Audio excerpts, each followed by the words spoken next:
173페이지까지 봤고 174페이지 보시면 거기 참고 해가지고 보상 수요곡선 나오고 있죠. 거기 참고에다가 별표 크게 하나 치시고요. 그 참고는 중요한 거야. 그 다음에 밑에 있는 심층 연구에서 보상 변화, 동등 변화 걔는 그냥 제 설명 한번 듣고 이해만 하고 지나가면 되고요.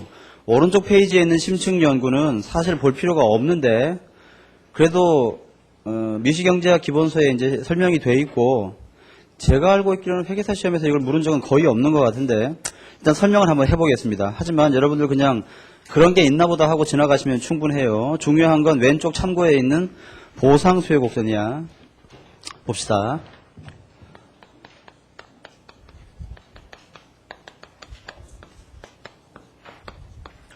보상 수요 곡선이라고 할 때 이 보상의 의미를 여러분들은 이렇게 기억하시면 돼요. 보상이란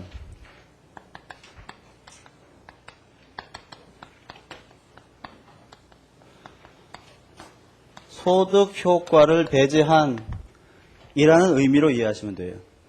또는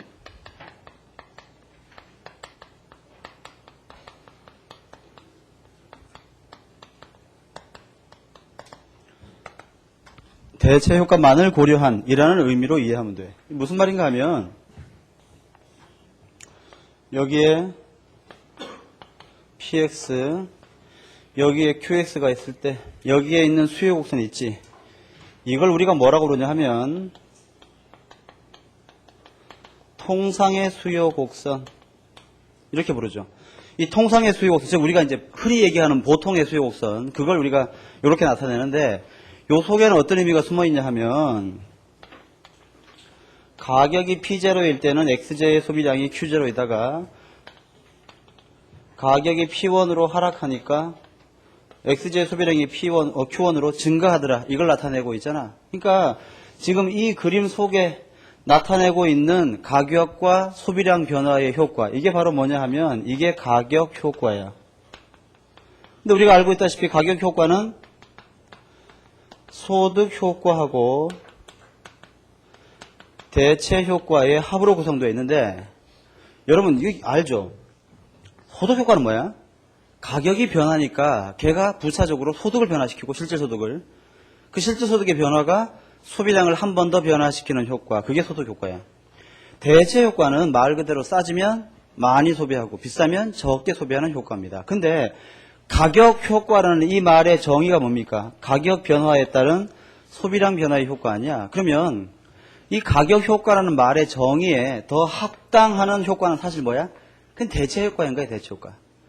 소득 효과는 가격 효과를 분석하다 보니까 부차적으로 소득이 변하는 효과가 생기기 때문에 그걸 고려한 것뿐이야. 그러니까 우리가 엄격하게 가격과 그 제품의 소비량 사이의 관계만을 분석하고자 한다면 뭐만 보는 게 더 정확해?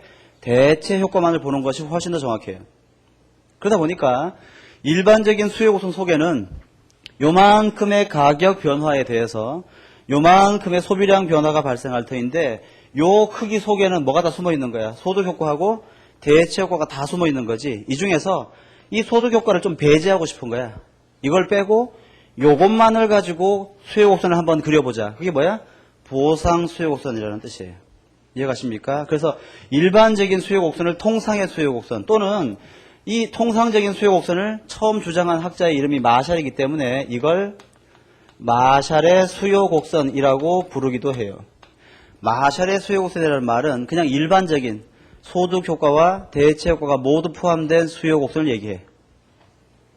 여기에 있는 보상 수요 곡선을 우리가 디맨드 커브 스몰 c를 이렇게 붙여주는데 여기에 C, 약자 C는 뭔가 하면 compensate, 보상시켰다는 의미야. 즉 소득 효과를 배제했다 그런 뜻이에요. 이제 저는 뭘 할 건가 하면 일반적인 수요 곡선과 이 보상 수요 곡선이 어떻게 다른지 그걸 설명할 거야. 이제 봅시다. 먼저 정상제의 경우에는요. 우리 책에 다 그림이 있으니까 여러분 그림은 책을 보시고 설명을 그냥 좀 들어보세요. 정상제의 경우에는 여기 yj, 여기 xj 있을 때 원래의 소비점이 A점이라고 할 때 이때의 X제의 소비량을 X제로, 이제 X제의 가격이 하락해가지고 새로운 균형점이 B점이 된다면 물론 이때의 소비량은 X1이겠지. 그치? 이거 여러분 아까 대체효과 소득효과 분석해봤지. 요렇게 접선 그어가지고 요 점을 C점이라고 이때의 소비점을 X2라고 한다면 요게 뭐가 되는 거야? 이게 대체효과가 되죠. 기억나지? 요게 뭐가 되는 거야? 이게 소득효과가 되는 거야. 그래서 요 둘을 다 합치면 이게 뭐가 되는 겁니까? 가격 효과가 되는 거지. 맞아? 그래요. 그러면 지금 X제의 가격과 X제의 소비량을 분석해 볼 때 처음에 이 기울기가 이렇게 높다는 얘기는 X제의 가격이 비싸다 그 얘기지. X제의 가격이 P0로 굉장히 비쌀 때에는 얼마만큼 소비했어? X0만큼 소비했어요. 이제 X제의 가격이 P1으로 하락하니까 소득효과와 대체효과를 모두 합친 이 가격효과에 따르면 X제 소비량은 얼마만큼 증가했어? X1만큼 증가했지. 그래서 이 점과 이 점을 연결한 이 곡선, 이게 뭐가 되는 거야? 통상의 수요 곡선 또는 마샬의 수요 곡선이 돼요. 그런데 이때 X의 가격이 P0에서 P1으로 하락할 때 X제 소비량이 X0에서 X1으로 증가한 이 효과 전체에는 뭐가 포함되어 있어? 소득 효과가 포함되어 있잖아. 이걸 지금 배제해야 되니까 대체 효과만 놓고 보면 가격이 하락할 때 X제 소비량은 X2까지밖에 증가할 거 아니야? 그러니까 소득 효과를 배제하면 이 점과 이 점을 연결한 이와 같은 수요 곡선, 이게 뭐가 되는 거야? 이게 보상 수요 곡선이 되는 거야. 이해가십니까? 그래서 우리는 뭘 할 수 있어야 돼? 정상제의 경우에는 정상제의 경우에는 통상의 수요 곡선보다 보상시킨 수요 곡선이 더 기울기가 가팔라요. 그 이유는 뭐야? 같은 방향으로 움직이는 대체 효과와 소득 효과 중에서 뭘 제외했기 때문에 소득 효과를 제외시켰기 때문에 그렇다. 이해가지? 됐어요. 그 다음에 열등제를 한번 봅시다. 만약에 열등제라면 여기 Y제, 여기 X제.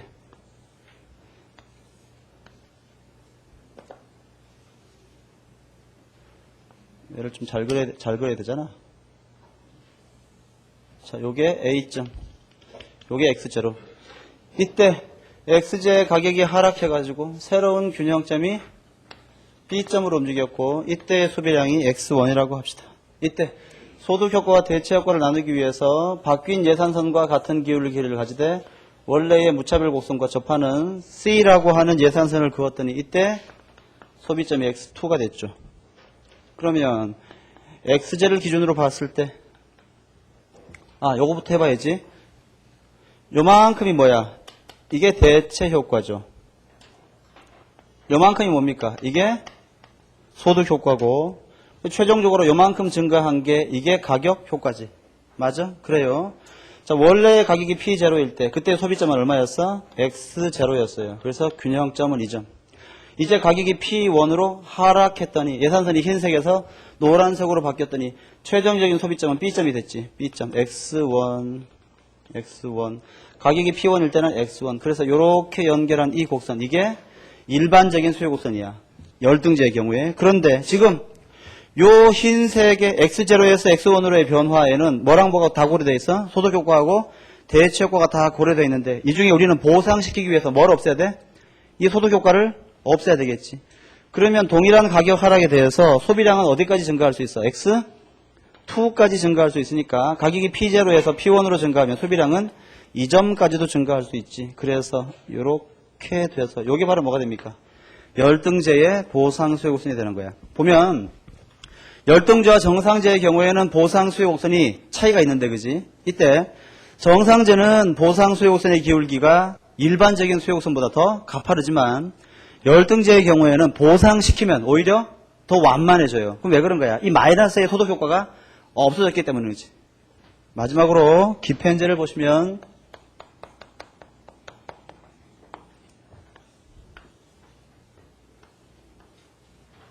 X, Y 요 점에서 A점 이때의 소비량이 X0 예산선이 노란색으로 바뀌었더니 새로운 균형점이 이렇게 생기더라. B점으로. 오른이 왼쪽으로 움직였지? 왜 그렇게 된 거야? 같은 기울기를 가지는 점을 그어봤더니 요 점이 C점이 됐을 때 요게 X2, 요게 X1이 돼서 너무 조금인데 요거 해봐야지 참. 자, 요만큼이 뭐야? 이게 대체 효과. 그렇지. X2에서 X1으로 감소한 거. 이게 소득 효과. 따라서 요만큼 이게 뭡니까? 가격 효과가 된단 말이야. PX, QX. 원래 XJ의 가격이 굉장히 쌀 때, P0일 때, 이 흰색 예산선일 때, 소비점은 X0, X0, P0일 때 X0, 이 점 소비했죠. 이제 가격이 상승했더니, 하락했더니, 소비점이 오히려 B점으로 와서, 그때의 소비량이 X1이 됐죠. 가격이 P1으로 하락하니까, 이 점이 된 거야. 그러니까, 요렇게 연결하면, 여기가 뭐가 되는 겁니까? 일반적인 수요 곡선이 되는 거지. 기펜제의 경우에. 그런데 이때 여기 있는 이 무지막지하게 큰 소득 효과를 없애버리면 어떻게 되는 겁니까? 가격이 P0에서 P1으로 하락할 때 소비량은 X2까지 증가할 수 있을 터이니까 이런 점이 되겠죠. 이렇게. 여기 바로 뭐가 되는 거야? 기펜제의 보상 수요 곡선이 되는 거야. 그러니까 우리 세 가지를 기억하면 돼. 첫째, 정상제의 경우에는 보상 수요 곡선이 더 기울기가 가파르더라. 열등제, 기펜제가 아닌 열등제의 경우에는 보상 수요 곡선이 더 완만하더라. 그 다음, 이게 제일 중요하지. 기펜제는 일반적인 수요 곡선은 수요의 법칙을 위반해서 오히려 우상향하는 형태지만 아무리 기펜제라고 하더라도 소득 효과를 배제하고 대체 효과만을 고려한 보상 수요 곡선은 반드시 우하향할 수밖에 없어요. 그 왜 그런 거야? 기펜제의 발생 원인이 뭡니까? 바로 이 무지막지하게 큰 소득 효과 때문인데 이걸 없앴으니까 당연히 어때?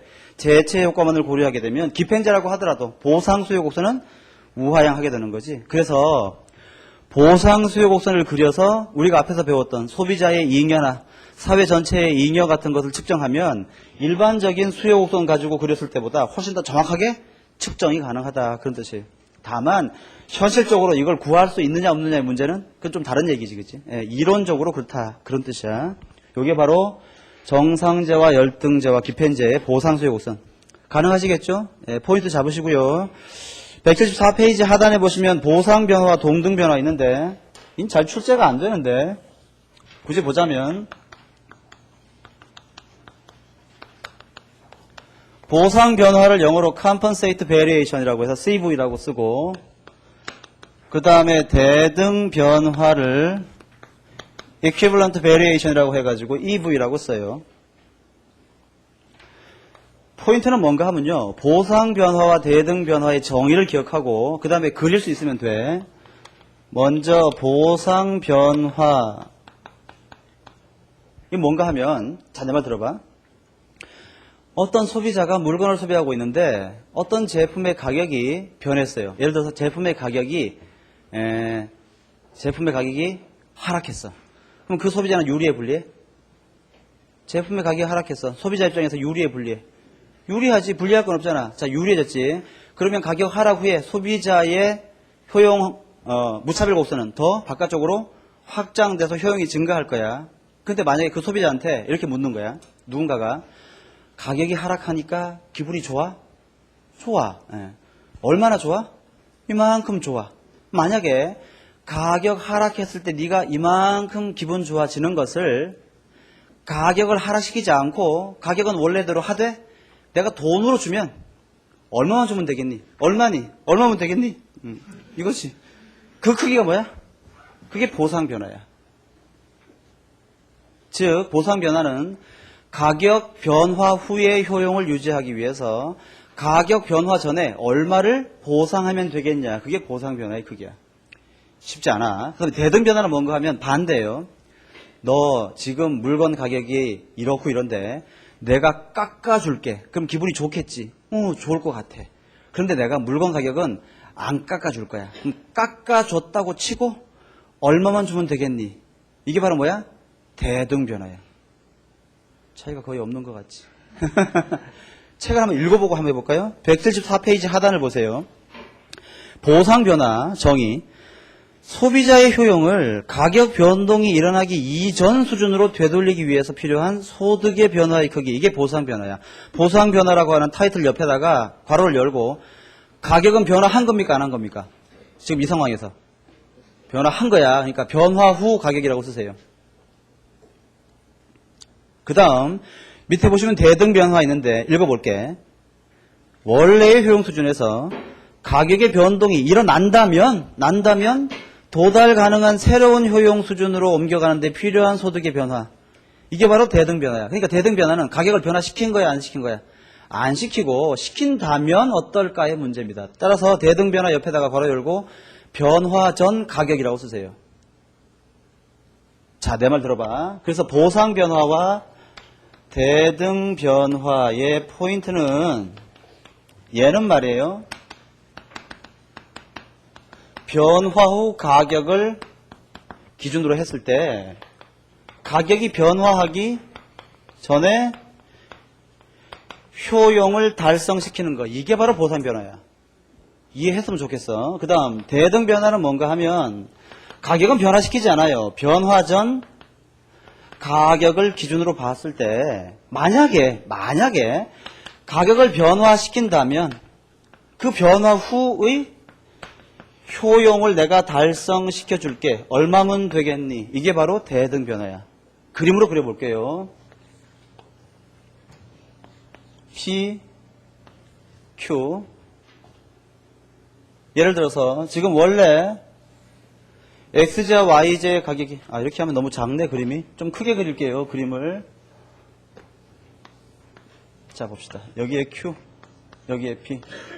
원래 이러한 예산선 가지고 있었는데 너무 크나? 좀 줄여야겠네.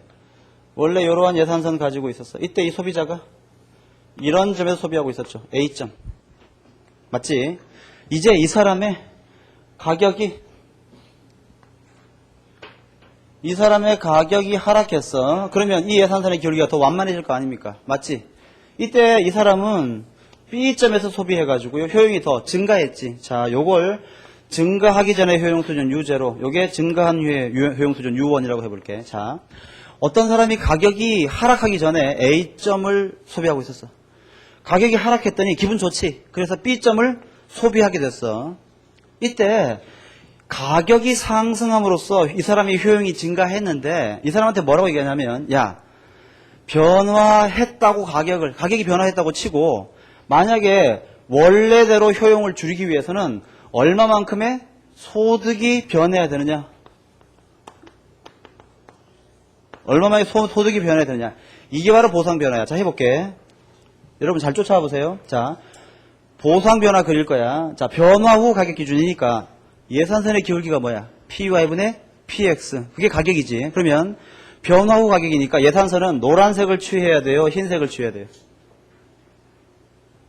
변화 후 가격이니까 예산선은 요걸 취할까? 요걸 취할까? 요걸 취해야 되겠지. 그치? 요걸 취해야 돼. 효용은 가격이 변화하기 전에 효용이니까 흰색 무차별 곡선, 노란색 무차별 곡선? 흰색 무차별 곡선을 취해야 되겠지. 즉 흰색 가격이 변하기 전에 효용에 달성하되 노란색의 기울기를 가지는 예산선을 여기에다가 이렇게 그으면 요와 같은 예산선을 그을 수 있지. 이때 이 점과 이 점의 차이, 이게 바로 뭐가 되는 거야? 보상 변화가 되는 거야. 잘 봐. 지금 요 점은 뭔가 하면요. 요 점은 보상 변화 시키기 전에 주어진 헤헤 내가 정신이 왜 이래? 미안합니다. 이거 완전히 이렇게 정신이 없어. 이렇게 가야 되는 거지. 여러분들의 표정이 심상치 않았어. 내가 흥분했단 말이지. 다시 완전 말도 안 되는 그림을 그렸네. 자, 여기 X제, 여기 Y제. 이게 원래 예산선. 이게 가격 하락 후의 예산선. 그치? 이때 가격이 하락하니까 소비자의 효용이 증가했는데 가격이 하락했다고 치고 가격 하락하기 전에 효용을 유지하기 위해서는 얼마만큼의 소득 변화가 필요한가? 요만큼이란 얘기야. 요 점이 뭔가 하면 보상 변화 시키기 전에 주어진 소득으로 최대한 소비할 수 있는 Y제 양. 요 점이 보상 변화 시킨 다음에 주어진 소득으로 최대한 소비할 수 있는 Y제 양. 결국 요 차이가 뭐가 되는 거야? 보상 변화가 되는 거야. 이번에는 자 여기 그린 거 이 경우에 CV고 이제는 가격 하락의 경우에 대등 변화를 한번 그려보려고 합니다. XJ, YJ. 원래 이러한 예산선 가지고 있어서 A점에서 소비하고 있었는데 예산선이 노란색으로 바뀌어서 이 소비자의 소비점이 B점으로 바뀌었어요. 따라서 효용은 U0에서 U1으로 증가했지. 이때 이 소비자에게 얘기하는 거야. 야, 가격이 지금 하락하는 바람에 네가 기분이 좋아졌는데 가격은 원래대로 유지시키되 내가 돈으로 때울게. 돈으로. 얼마만 더 주면 되겠니? 라고 할 때의 크기가 대등 변화인데 봐. 대등 변화는 가격은 변화했어 안 했어? 변화 안 했어요. 그러니까 가격선은 흰색을 취해야 돼? 노란색을 취해야 돼? 흰색을 취해야 돼. 다만 효용은 변화 후의 효용이니까 흰색과 노란색 중에 어느 무차별 곡선? 노란색 무차별 곡선. 그래서 흰색 예산선의 기울기를 가지되 노란색 무차별 곡선과 접하도록 새로운 무차별 곡선을 예산선을 그리면 요와 같이 그릴 수 있고, 그치? 이때 이 점과 이 점의 차이, 요게 뭐가 되는 거야? 요게 대등 변화가 되는 거란 말이야. 이해가십니까? 그릴 수 있어야 돼요. 그래서 이걸 한꺼번에 그릴 수도 있거든. 한꺼번에. 우리 책에도 한꺼번에 그려놨나? 한꺼번에 그려놨네. 자, 해볼게요. 지금 우리 책은 가격 하락이야, 상승이야? 가격을 똑같이 하락시켰네요.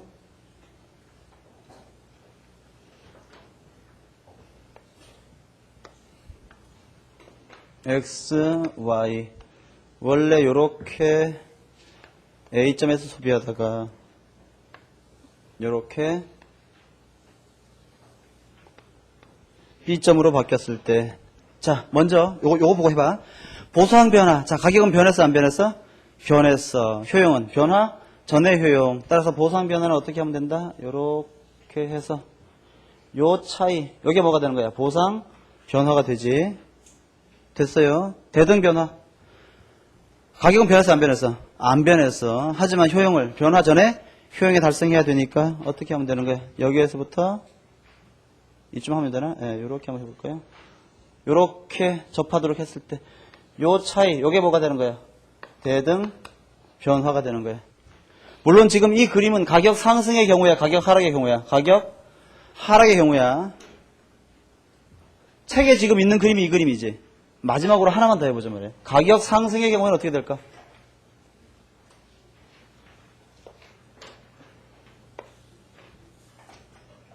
자, 가격 상승의 경우에는 여기 XJ, 여기 YJ. 원래 XJ와 YJ 가격이 이렇게 있었는데 너 그림이 너무 작다 이거.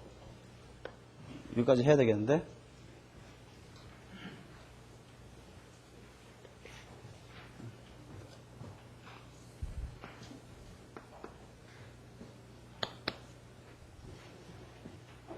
가격 상승이니까 원래 이런 예산선 가지고 있을 때, 자, 지금 가격 상승이야. 가격 상승의 경우에 A점 하고 있다가 가격이 상승하니까 B점으로 움직였어요. 그렇지? 이게 가격 상승이지. 자, 해봅시다. 이때 먼저 보상 변화부터. 이게 보상 변화지. 자, 보상 변화. 자, 보상 변화. 무차별 곡선은 노란색, 흰색. 답해줘. 보상 변화. 노란색, 흰색. 노란색 무차별 곡선, 노란색 예산선을 선택해야 되겠지. 그 다음에 무차별 곡선은 흰색을 선택해야 돼. 이 기울기를 가지고 여기에 접하도록 그리면 어떻게 되나? 이렇게 그릴 수 있겠죠. 이때 이만큼의 차이. 이게 뭐가 되는 거야? 이게 보상 변화가 되죠. 그 다음에 대등 변화는 여기 있는 흰색 예산선의 기울기를 가지고 노란색 무차별 곡선에 접하도록 해야 되니까 이렇게 했을 때 그림이 잘 안 나오네. 이렇게 했을 때 어떻게 하면 되나? 이렇게 그리면 되겠지. 그래서 요게 뭐가 되는 거야? 대등 변화가 되는 거야. 그럼 여러분 보시면 알겠지만 말이야. 어떤 특징이냐 하면 가격 하락의 경우에는 보상 변화하고 대등 변화가 이렇게 서로 아래 위로 존재하고, 가격 상승의 경우에는 그 위치가 바뀌어. 그 다음에 가격이 상승하는 경우에는요, 보상 변화의 크기가 대등 변화의 크기보다 더 커요. 반드시 그래. 하지만 가격 하락의 경우에는 보상 변화의 크기보다 대등 변화의 크기가 더 크다. 예, 이런 식의 얘기도 할 수 있어요. 참고로 기억해 두세요. 174페이지 하단에다가 좀 표기해둬. 그래서 여러분 지금 174페이지 하단에 우리 교재에 있는 그림은 가격 상승이야, 하락이야? 하락이야, 하락, 그지? 따라서 그 경우에는 뭐가 더 커? 대등 변화가 더 커요. 하지만 가격 상승의 경우에는 보상 변화가 더 큰 거야, 일반적으로. 됐습니다.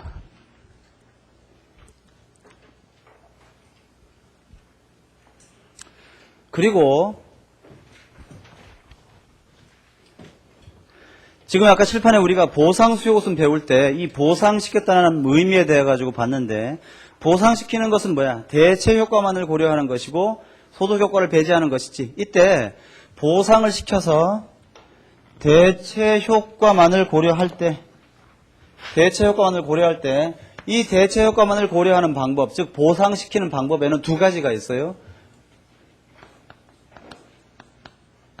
힉스 보상 방법이 있고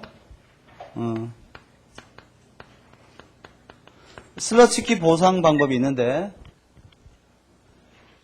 힉스 보상은 뭔가 하면 효용을 중심으로 하는 보상이야. 슬러츠키 보상은 소비점을 중심으로 보상시키는 방법이 슬러츠키 보상이에요. 이거 그냥 참고로 들어요, 참고로. 이게 뭐 대단하게 중요한 건 아니고요. 요걸 좀 그리고 설명하면,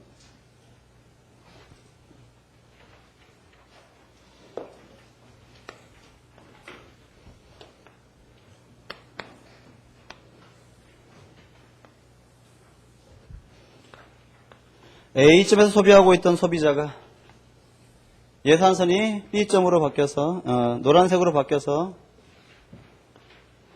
소비점이 B점으로 바뀌었을 때, 여러분 알잖아. 이때 A점에서 B점으로의 변화, 이게 바로 뭡니까? 이게 가격 효과죠. 맞지? 그치? 이거 소득 효과하고 대체 효과로 분석할 때, 아까 저는 처음에 어떻게 했냐 하면, 원래의 흰색 무차별 곡선에 접하되 노란색 예산선과 같은 기울기를 가지는 예산선을 새로 하나 그어서, 이렇게 그어서, 이때 이 점, 요 점을 우리가 C점이라고 한다면, A점에서 C점으로의 변화, 요게 대체 효과이고, C점에서 B점으로의 변화, 이게 소득 효과다. 이렇게 분석했잖아. 이해가십니까? 그래서 이때 지금 이 그림상으로는 대체 효과가 얼마만큼으로 나타나는 거야? 대체 효과가 요만큼으로 나타나는 거죠. 대체 효과. 그치? 지금 제가 칠판에 그린 대체 효과의 분석 방법은 가격, 즉 예산선의 기울기만 바꾸되 원래의 효용 수준을 유지하는 방법으로 대체 효과를 구했잖아. 지금 칠판에 그린 이 방법이 뭐야? 힉스 보상 방식이야. 힉스 보상 방식으로 대체 효과를 고려했어요. 만약에 이걸 슬러치기 방식으로 한다면 원래의 가격이 변하기 전에 이 사람의 소비점이 어디야? A점이었잖아. 그치? A점을 지나고 노란색 예산선과 같은 기울기를 가지는 이와 같은 예산선을 그려서, 이때 새로운 무차별 곡선과 뭐가 더 어디에서 만나야 되나? 이 경우에는 그렇죠. 요렇게 만난다고 할 때, 요 점을 D점이라고 한다면 요렇게 나타낸 이 대체 효과, 요게 바로 어떤 방식이야? 이게 슬러츠키 방식이고, 요게 뭐야? 이 힉스 방식이다, 그 얘기야. 예. 이해가십니까? 즉 슬러치기 방식과 힉스 방식의 차이는 뭔가 하면 대체 효과를 분석하는 방법상의 차이일 뿐이고 그 결과는 차이가 없단 말이야. 어차피 소득 효과와 대체 효과의 방향은 변하지가 않아. 이해가십니까? 다만 우리 교재도 지금 나와 있지만 가격이 상승하는 경우와 가격이 하락하는 경우에 이 힉스 보상과 슬러치기 보상의 상대적인 차이가 있어요. 그래서 가격이 상승하는 경우에는 어떤 게 더 큰 거야? 가격이 상승하는 경우에는 수요 곡선의 슬러츠키 방식의 수요 곡선, 이것이 우리 교재에 있죠. 힉스 방식의 보상 수요 곡선보다 기울기가 더 크고, 마지막으로 뭐야? 통상의 수요 곡선, 즉 마샬의 수요 곡선, 이런 식의 형태를 가지게 되고, 가격이 하락하는 경우에는 순서가 바뀌어서 힉스의 보상 수요 곡선이 가장 기울기가 상승하게 되고, 슬러츠키의 보상 수요 곡선이 그 다음이 되고, 마지막으로 어때요? 마샬의 수요 곡선의 기울기의 형태를 띈다. 물론 뭐야? 정상적인 경우지. 정상적인 경우에 라고 분석할 수 있다라는 것인데, 이것까지는 묻는 문제는 나오지 않을 것이에요. 그러니까 여러분들이 참고로 그냥 보시면 되고, 오히려 이걸 암기하거나 기억하는 것보다는 이걸 기억하는 게 더 좋아. 그러니까 대체 효과를 분석하는 방법에 힉스 보상과 슬러츠키 보상 두 가지가 있는데, 효용을 중심으로 판단하는 게 뭐야? 힉스야, 힉스. 효용. 효용이지, 효용. 효용. 슬러츠키. 슬러츠키. 소비점, 소비점. 내가 늘 하는 얘기지만, 지금은 나를 비웃지만 말이야. 나한테 고마워할 때가 있을 것이야. 그렇게 봅시다. 이걸 내가 막 중요한 것처럼 얘기하면 여기에 너무 이렇게 집착할 것 같은데 별로 중요하지 않아요. 체크하시고 넘어가세요. 됐습니다. 그 정도 합시다.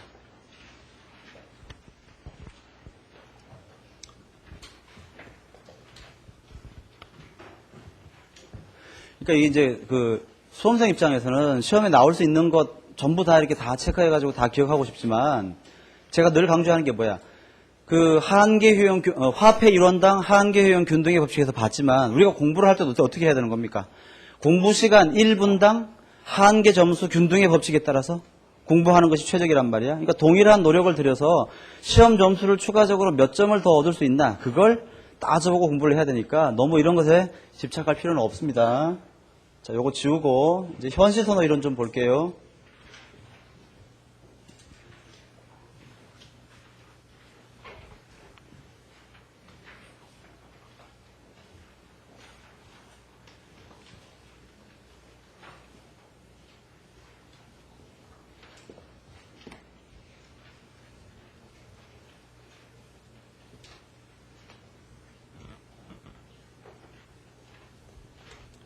이거 다 지울게요.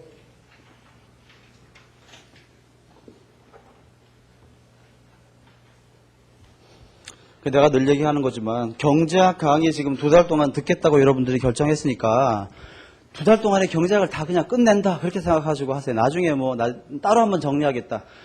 거의 시간이 없어요. 그리고 혼자 정리하면 잘 정리가 안 됩니다. 그러니까 좀 다른 과목의 공부 시간을 줄이더라도 지금 2달 동안은 그날 경제학 공부한 거, 수업 들은 거, 그 주에 다 정리해가지고 문제도 푸시고 진도대로 계속 쫓아가단 말이야. 그게 가장 좋아요. 나중에 혼자 하면 엄두가 안 나. 자, 8장 현시선호 이론 볼게요. 먼저 현시선호 이론은 가장 큰 특징이 뭐라 그랬어? 이른바 객관적 효용 이론이라는 특징이 있다 그랬죠. 이때 객관적 효용 이론이라는 뜻이 뭐라 그랬어? 우리가 앞에서 배운 한계 효용 이론이나 무차별 곡선 이론에서는 뭘 가정합니까? 사람들의 한계 효용은 체감한다 이렇게 가정해놓고, 또 무차별 곡선이라는 걸 도출할 수 있다라고 가정하고 자꾸 이론을 펼치지. 즉 다시 얘기해서 한계 효용 이론이나 무차별 곡선 이론은 우리가 눈으로 본 적도 없고 실제로 그런지 안 그런지, 또 존재하는지 존재하지 않는지 확실치도 않은 효용이라는 개념과 한계 효용 체감이라는 원칙과 무차별 곡선이라는 곡선을 가정해놓고 소비자의 최적 조건을 도출했지. 그치? 근데 그게 현실적이지 않다 얘기야. 그러니까 현시선호 이론에서는 뭘 강조하냐면 객관적으로 사람들의 소비 행태를 관찰해서 그 사람의 효용을 파악할 수 있다고 보는 거지. 데이터를 축적하는 거야. 객관적으로 어떤 소득이 이만큼의 어떤 소비자가 장바구니를 들고 시장에서 어떤 물건을 장바구니에 주워 담는지를 관찰하는 거야. 객관적으로. 현시, 눈으로 관찰하는 거지. 그 결과 어때? 일정한 선호 체계에 관해서 정리하자. 이게 현시선호 이론인데, 우리 교재에 보시면 현시선호 이론을 처음으로 주창한 사람들의 이름이 나오는데 사무엘슨과 휘테커. 사무엘슨에다가 주의하세요. 사무엘슨이 현시선호 이론의 가장 선구적인 사람이었죠. 그래서 2번 보시면 뭐라고 되어 있습니까? 전통적 소비자 이론에서는 주관적이고 또 측정도 불가능한 효용이라는 개념을 이용하죠. 하지만 3번 현시선호 이론에서는 객관적으로 관찰할 수 있는 소비자들의 구매 행위를 본 다음에 그것으로부터 수요의 법칙과 우하향의 수요 곡선을 도출하는 그런 식의 접근 방법을 가진다라는 뜻이에요. 그렇다면 지금부터 현시선호 이론의 전반적인 체계를 한번 볼게요. XJ하고 YJ. 자, 어떤 소비자의 예산선을 하나 그어보겠습니다. 어떤 소비자의 예산선이 흰색으로 나타나 있어요? 그럼 봐. 여기는 흰색 삼각형의 의미가 뭐라고 그랬어 내가?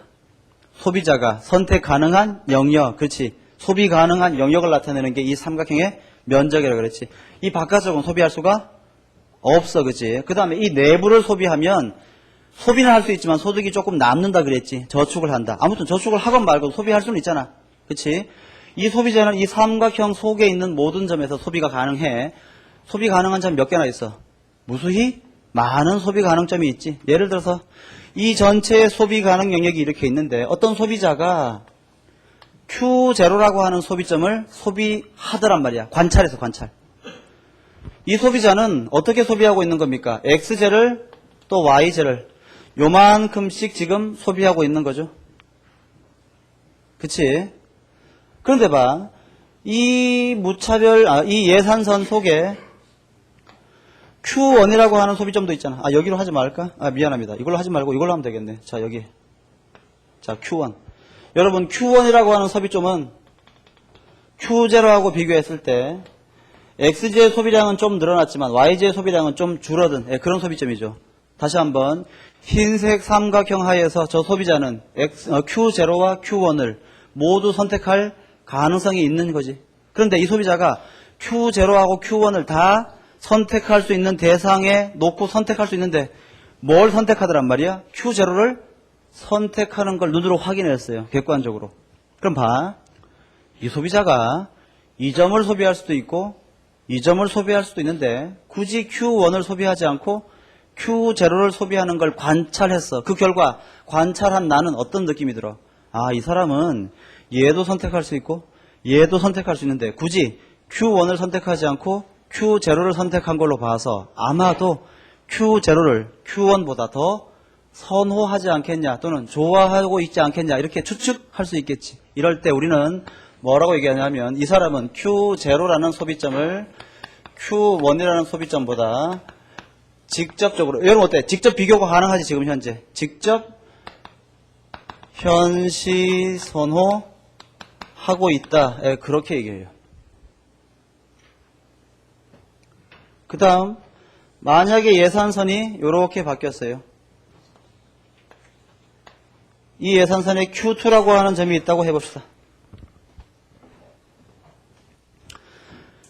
바뀐 노란색 예산선 하에서는 이제 원래의 선호하는 점 Q0를 선택할 수 있어 없어? 없어요. 하지만 이 소비자는 여전히 Q1이라고 하는 점은 선택할 수 있고 새롭게 Q2라고 하는 점을 소비할 수 있게 됐지. 이때 이 소비자가 Q1도 선택할 수 있고 Q2도 선택할 수 있는데 어떤 점을 소비하는지를 가만히 봤더니 이 사람이 Q1을 소비하는 걸 관찰하게 됐어. 그럼 아마도 이 사람은 Q2보다는 Q1을 더 좋아하고 있는가 보다 이렇게 예측할 수가 있잖아. 따라서 우리는 이런 경우에 또 이 사람은 Q1을 Q2보다 직접 현시선호하고 있구나. 그렇게 얘기할 수 있어요. 맞지? 그럼 만약에 여러분 Q0하고 Q2 중에는 뭘 더 좋아할까 이 사람은? 일단 얘를 선택할 수 있을 때는 얘를 선택할 수 없고 Q2를 선택할 수 있을 때에는 Q0를 선택할 수가 없으니까 Q0와 Q2는 동시에 비교가 불가능하지. 하지만 간접 비교는 가능해. 예를 들어서 얘랑 얘 중에는 얘를 더 좋아했고 얘랑 얘 중에는 얘를 더 좋아했으니까 아마도 이 사람은 Q0를 Q2보다는 어때? 더 선호했겠지. 그런데 어때? 직접 비교는 가능해 불가능해? 불가능하니까 아마도 간접적으로 현시선호하고 있나 보다 이렇게 얘기할 수 있단 말이야.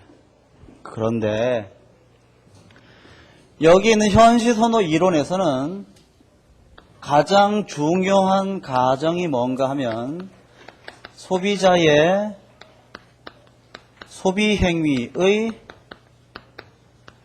일관성이에요. 일관성.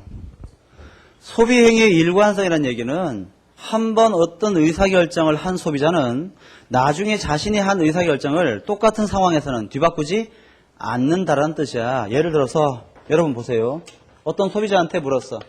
사과하고 배가 있다. 자, 너 뭐 먹을래? 사과라고 말했단 말이야. 그럼 나중에 이 소비자가 사과하고 배하고 감이 있다. 이 중에 뭘 먹을래? 라고 물었을 때 배라고 말하면 돼, 안 돼? 안 되는 거야. 감을 무시하고 한번 보란 말이야. 사과하고 배의 선택 중에서는 이 사람은 자기의 원래 선택을 뒤바꾼 거지. 이러한 의사결정을 하면 안 된다는 뜻이야. 이게 바로 뭡니까? 소비행위의 일관성이야. 이해가시죠? 여러분 참고로 사과하고 배 중에 사과를 가장 좋아했던 사람이 있는데 사과, 배, 감 중에서 나는 감이 가장 좋아라고 말하면 원래 했던 이 말과 모순이 아니야. 이건 모순이 아니지, 그지? 이해가십니까? 예, 이런 식의 판단을 할 수 있으셔야 돼요. 이럴 때 이와 같이 소비행위의 일관성을 가정할 때 한번 Q0를 Q1보다 직접 현시 선호한 사람은 나중에라도 Q1을 Q0보다 더 직접적으로 현시 선호해서는 안 될 것입니다. 왜? 소비행위의 일관성이 있기 위해서는. 이해가세요? 이걸 우리가 뭐라고 부르냐 하면 현시선호 이론의 약공리, 위크 액션이라고 부르죠. 약공리. 그렇다면 요 말로부터도 어때? 한번 Q1을 Q2보다 더 선호했던 사람은 Q2를 Q1보다 직접 현시선호해서는 안 된다라고 하는 현시선호의 약공리를 또 하나 도출할 수 있을 것이에요.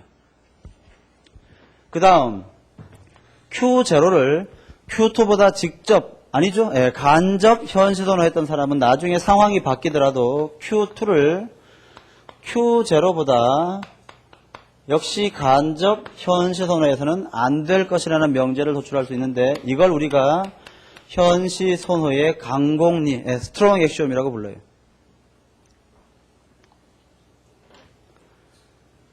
가끔 시험에서 묻기도 하죠. 자, 현시선호의 약공리는 뭐로 도출돼? 직접 현시선호로부터 도출되고 현시선호의 강공리는 간접 현시선호로부터 도출된단 말이야. 이해가십니까? 예. 여기 있잖아요. 여기. 강공.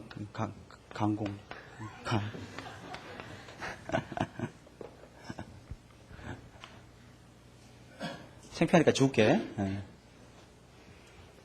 이때 강공리하고 약공리 중에는 어떤 게 더 좁고 엄격한 개념일까? 예. 강공리하고 약공리 중에서는요. 강공리가 약공리보다 훨씬 더 좁고 엄격한 개념이야. 그러니까 현시선호에 약공리가 도출된다고 해서 강공리가 자동적으로 성립하는 것은 아니지만 강공리가 성립하면 약공리는 자동적으로 성립하는 것이죠. 네, 이렇게 기억하세요. 그런데 결국 현시선호 이론에서는 여기 있는 강공리하고 약공리 이게 가장 중요한 거야. 이 두 공리를 이용해가지고 수요의 법칙도 도출하고 무차별 곡선도 만들 수 있고 우하향하는 수요 곡선도 도출할 수가 있어요. 그런데 이 둘 중에 현시선호 이론에서 가장 중요시하게 생각하는 개념은 바로 이 약공리예요. 약공리. 강공리는 약공리를 보조하는 보조적 역할만 합니다. 보조적인 역할. 따라서 강공리 필요 없이 약공리만으로도 뭐가 도출이 가능한가 하면 수요의 법칙이 도출될 수도 있고요. 우하향하는 수요 곡선을 도출할 수도 있고 심지어는 필요하다면 무차별 곡선도 도출이 가능해요. 다시 한번 약공리만 가지고도 현시선호 이론에서 원하는 모든 결과를 다 도출할 수가 있어요. 다만 강공리는 왜 필요한가 하면 비교해야 되는 재화의 종류가 3개 이상이어서 좀 더 보완적인 공리가 필요할 때만 사용되는 거야. 약공리만으로도 모든 결론을 도출할 수가 있다 그 말이에요. 그래서 우리 교재에 보시면 177페이지에 보시면 약공리와 강공리에 관한 설명이 있습니다. 그거 여러분들 그냥 읽어보시면 돼요. 가능하겠지? 밑에 그림 정리됐죠? 넘겨보세요. 178페이지에 있는 약공리 충족 구간은 별표를 한 3개 정도 치시고 178페이지에 그건 조금 이따가 보고 지금은 179페이지에 있는 수요 곡선과 무차별 곡선의 도출 그걸 잠깐 볼게. 예를 들어서 지금 수요 곡선 같은 경우에는 어떻게 도출하냐 하면 보세요. 그럼 내가 지금 이거 그리는데 이거 그리지 마. 이거 그냥 도출이 되나 보다. 이것만 알면 되는 거야. 과정은 전혀 중요한 게 아니에요. 여기 YJ, 여기 XJ 있을 때 원래 흰색 예산선 하에서 어떤 소비자가 A점을 소비했어. 왜 이렇게 무차별 곡선 안 그립니까? 현시선호 이론에서는 그런 거 필요 없습니다. 그치? A점을 소비하는 걸 관찰해서 관찰. A점을 소비하는 걸 관찰해서 이 예산선 가지고 있는 소비자가 이때 이 사람의 예산선이 이렇게 노란색으로 바뀌었어. 이유는 뭐야? XJ 가격이 하락했기 때문이겠지. 그렇지? 그러면 우리가 아까 슬러츠키 보상, 힉스 보상 그런 거 했잖아. 그치? 슬러츠키 보상하기 위해서는 어떻게 하면 돼? 슬러츠키는 소비점을 보상하는 거니까 A점을 그대로 지나되 노란색 예산선과 동일한 기울기를 가지는 파란색 예산선 그려보면 A점 상태에서 이 사람의 소비점이 B점 상태로 이동했을 때 다시 요걸 B점이라고 하면 안 되지. 노란색으로 바뀌었을 때의 소비점이 B점이라고 할 때 여기 C점의 소비점이 중간에 거쳐진다면 A점에서 B점 그 다음에 C점을 거쳐서 이와 같은 소비량의 변화가 나타나는 것을 요걸 우리가 대체 효과 요걸 우리가 소득 효과 물론 합쳐가지고 가격 효과 그렇게 분석할 수 있단 말이야. 이 대체 효과 C점이 2점으로 갈 수는 없는 거야. 그건 좀 이따가 배울 거예요. 현실선의 약공리를 우리가 배우고 나서 좀 더.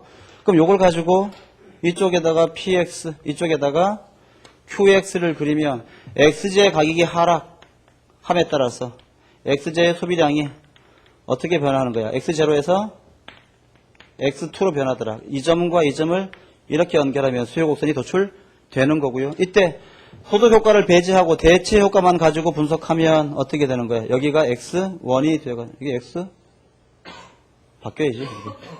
이게 2, 이게 1이 돼야 되겠죠. 아까 했던 거하고 일관성 가지려면 이거 X1. 그래서 보상 수요 곡선은 어떻게 그리면 돼? 이런 식으로 그릴 수 있다 그런 뜻이야. 물론 얘는 지금 정상제야 열등제야? 정상제지 그지? 열등제라면 이 점이 어디에 있겠어? 이런 데 있겠지. 이렇게. 기편제라면 B점이 이렇게 있겠죠. 그렇지?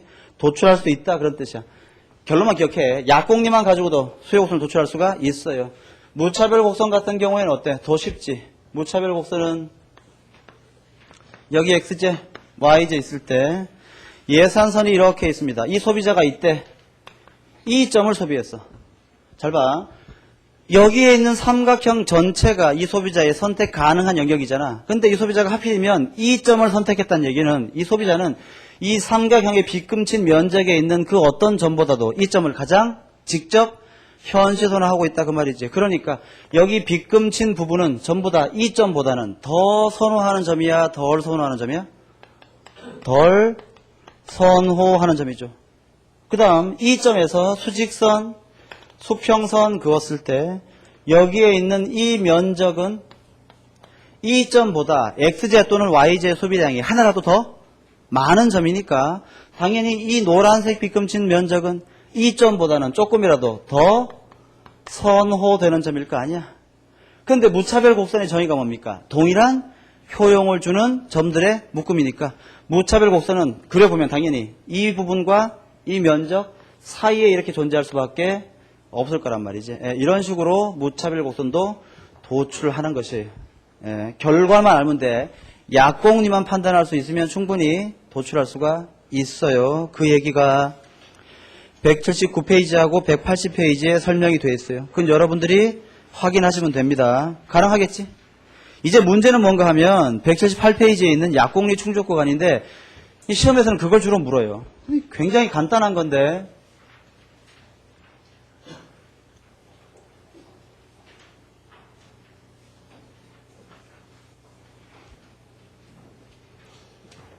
자, 지금 178페이지에 보시면 그림이 몇 개나 있습니까? 6개, 8개, 12개? 예.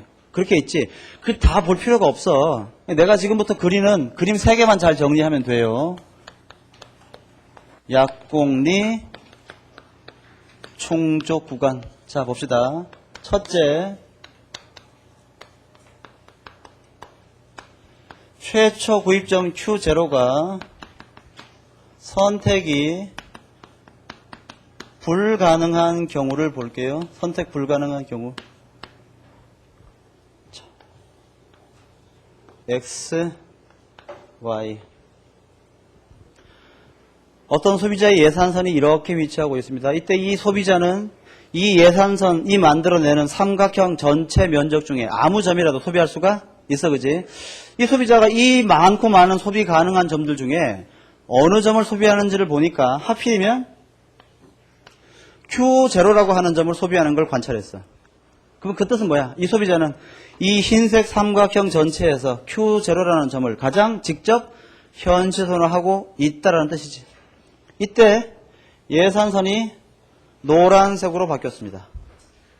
자, 예산선이 노란색으로 바뀌면서 최초에 선택할 수 있었던 Q0점은 더 이상 선택이 불가능해. 이때 여기에 이 점에 Q1이라고 하는 점이 있어요. 자, 예산선이 흰색에서 노란색으로 바뀌었습니다. 흰색 예산선일 때 Q0를 선택했던 소비자가 예산선이 노란색으로 바뀐 다음에 Q1을 선택하면 약공리에 위배될까요? 위배되지 않을까요? 또는 소비행위의 일관성을 상실할까요? 유지할 수 있을까요? 답은 약공리를 위배하지 않는다는 것이지. 잘 봐. 내 말 잘 들어봐. 원래의 흰색 삼각형 하에서 이 소비자는 Q0도 선택할 수 있었고 Q1도 선택할 수 있었지. 그때 뭐가 더 좋아했어? Q0를 더 좋아했어요. 이제 노란색으로 예산선이 바뀌면서 옛날에 가장 좋아했던 Q0점은 더 이상 선택할 수가 없어. 그래서 이 소비자는 할 수 없이 나는 이제 Q1이 가장 좋아라고 말했습니다. 모순이 아니야. 모순될 리가 없는 것이야. 예를 들어서 이 소비자가 너 사과, 배, 감이 있는데 너 뭘 가장 좋아하니? 이렇게 하지. 사과하고 배가 있는데 뭘 가장 좋아하니? 나는 사과. 이렇게 얘기했어요. 그럼 너는 이제 배하고 바나나 중에는 뭘 가장 좋아하니? 라고 물었더니 옛날에 가장 좋아했던 사과가 없어 이제는. 그러니까 어때? 할 수 없이 나는 배가 가장 좋아라고 말해도 무슨 될 리가 없다라는 뜻이야. 이해 가십니까? 그 다음 여기에 Q2라고 하는 점이 있다고 해볼게요. 흰색 예산선 하에서 Q0를 선택했던 소비자가 노란색 예산선 하에서 Q2를 선택했습니다. 약공리를 위배해 위배하지 않아? 또는 선호책의 일관성을 상실합니까? 유지합니까? 문제될 게 없어요. Q2는 원래 흰색 삼각형에 포함된 적이 없는 애지. 따라서 Q2는 Q0하고 한 번도 비교된 적이 없어. 이제 예산선이 바뀌어서 새롭게 선택이 가능해졌습니다. 이 소비자가 얘를 새롭게 선택이 가능한 얘를 가장 좋다고 해도 아무런 논리적인 일관성을 상실할 이유가 없는 것이에요. 그거 뭐랑 같아? 너 사과하고 배 중에 뭐가 좋아? 난 사과. 너하고 배하고 바나나 중에는 뭐가 좋아? 나는 바나나가 가장 좋아. 아무런 문제될 게 없다는 뜻이야. 이해 가십니까? 따라서 이와 같은 경우에는 이 노란색 예산선 전체가 약공리를 충족하고 있어요. 그다음 두 번째, 이제는 최초의 Q0가 여전히 선택이 가능한 경우를 보겠습니다. 첫째, Y, X. 흰색 삼각형 하에서 어떤 소비자가 Q0라고 하는 점을 가장 좋아했어요. 이 점을 선택했어. 이제 예산선이 노란색으로 바뀌었습니다. 자, 여기에 Q1이라고 하는 점이 있다고 할 때, 자, Q0를 선택했던 사람이 노란색으로 예산선이 바뀐 다음에 Q1을 선택하면 약공리를 위배할까 위배하지 않을까? 또는 소비행위의 일관성을 유지할까 상실할까? 이건 소비행위 일관성을 상실하게 되는 거지. 봐. 자, 흰색 삼각형일 때 Q0와 Q1은 한번 비교가 됐지. 그때 이 소비자가 뭘 선택했어? Q0를 선택했어. 그 이유는 뭔가 하면 Q1보다 나는 Q0가 더 좋아요라고 생각했기 때문이야. 예산선이 노란색으로 바뀌었지. 여전히 Q0와 Q1이 선택이 가능하잖아. 그러니까 이제 와서 이 사람이 Q0와 Q1이 모두 선택 가능한데 나는 Q0보다 Q1이 더 좋아요라고 말하면 돼? 안 돼? 안 되는 것이야. 그러니까 이 부분은 선택할 수가 없는 것이지. 이해가십니까? 예. 그런데 여기에 만약에 Q2라고 하는 점이 있다. 자, 봅시다. 이 사람이 Q2를 선택하면 돼? 안 돼? 아무 문제 없어요. 왜 그래? 이 사람은 노란색 삼각형 하에서 Q2를 선택할 수가 없었지. 따라서 Q2는 Q0와 한 번도 비교된 적이 없어. 그치?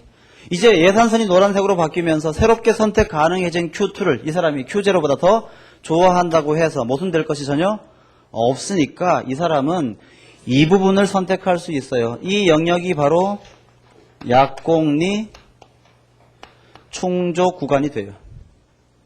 이해가십니까? 이때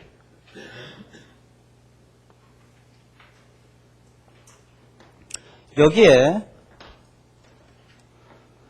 Q3라고 하는 점이 있다고 해볼게요. Q3점. Q0를 선택했던 사람이 Q3를 선택하면 될까 안 될까? 될까 안 될까? 안 되겠지. 잘 봐.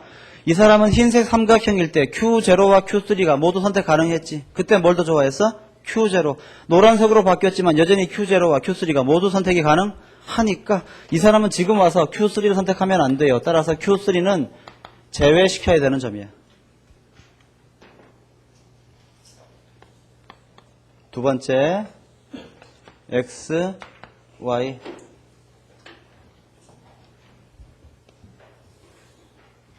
흰색에서 노란색으로 예산선이 바뀌었는데 이 사람이 원래 가장 선호했던 점이 Q0점이야.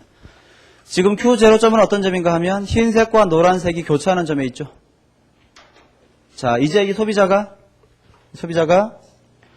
흰색 예산선화에서 Q0를 가장 좋아했었는데 노란색으로 예산선이 바뀐 다음에 Q1을 선택하면 될까 안 될까? 돼 안 돼? 안 되겠지? 왜 그래? 원래 흰색 삼각형 하에서 Q0와 Q1은 비교가 됐는데 그때 뭘 더 좋아했어? Q0를. 노란색으로 예산선이 바뀌었지만 여전히 둘 다 선택 가능하다면 이 소비자는 여전히 Q0를 더 좋아해야지. 나는 이제 와서 Q1이 더 좋다라고 말해서는 안 될 것이야. 그러니까 이런 점은 선택할 수가 없어요. 하지만 여기에 Q2라고 하는 점이 있다면 이 Q2라는 점은 흰색 예산선에 포함이 안 됐지. 따라서 Q0하고 한 번도 비교된 적이 없어요. 예산선이 바뀌면서 새롭게 선택이 가능해진 점이야. 따라서 이 사람이 과거에 Q2를 선택할 수 없을 때에는 Q0를 가장 좋아했지만 이제 새롭게 선택 가능해진 Q2를 보니까 얘가 더 좋아. 그래도 문제될 게 없단 말이야. 따라서 이 부분이 뭐가 되는 겁니까? 이게 약공리 충족 구간이 되는 것이죠. 여러분 그러면 이건 어때? 흰색 예산선일 때 Q0 선택했던 사람이 노란색으로 바뀐 다음에 또다시 Q0를 선택하면 될까 안 될까? 아무 문제 없지, 그지? 예. 따라서 요 점은 포함시켜야 되는 점이에요. 요렇게 그림 3개 기억하시면요 완벽하게 정리할 수 있어요. 자, 마지막으로 엑서사이즈. 자, 봅시다. 첫째,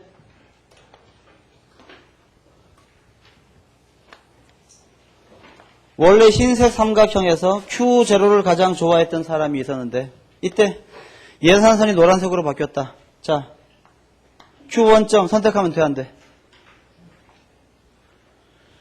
Q1점은 원래 Q0하고 한 번도 비교된 적이 없었지. 새롭게 선택 가능했잖아. 이거 약공리 충족하죠. 자, 이건 어때요? 원래 흰색 삼각형에서 Q0 가장 좋아했던 소비자. 그런데 예산선이 노란색으로 바뀌었습니다. 이때 여기 있는 Q1점 선택하면 돼, 안 돼? 돼, 안 돼? 아무 문제 없어. 왜 그래? 원래의 가장 좋아했던 Q0점은 더 이상 선택이 불가능하잖아. 그러니까 가장 셌던 놈이 선택 불가능하니까 차선책으로 얘를 좋아한다고 해도 무슨 될 게 없어요. 역시 이 전체가 약공리 충족 구간이야. 이렇게 따져보면 돼. 그러니까 결국 뭐야? 제가 칠판에 쓴 이 세 가지 그림으로 다 해결이 가능합니다. 여러분들은 요걸 바탕으로 해서 178페이지에 있는 그림들을 확인만 하세요. 확인만. 가능하시겠죠? 오케이. 그렇게 보고요. 그럼 여러분들이 181페이지까지는 다 읽어서 정리하시길 바랍니다. 수고하셨고요. 내일 계속할게요. 수고하셨습니다.